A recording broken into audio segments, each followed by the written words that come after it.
This is Rapids Medical with the noon update for Winter Storm Stella in Lockport, New York. Right now, kind of disappointing. Not much for bad conditions outside. Road conditions are pretty nice. Might be a little slick right now, but not bad at all.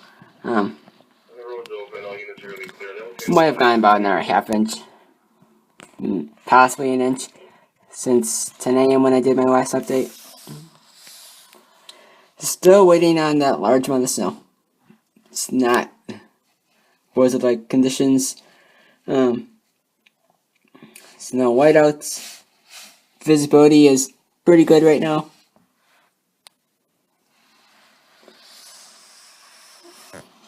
That's all I have to say for now.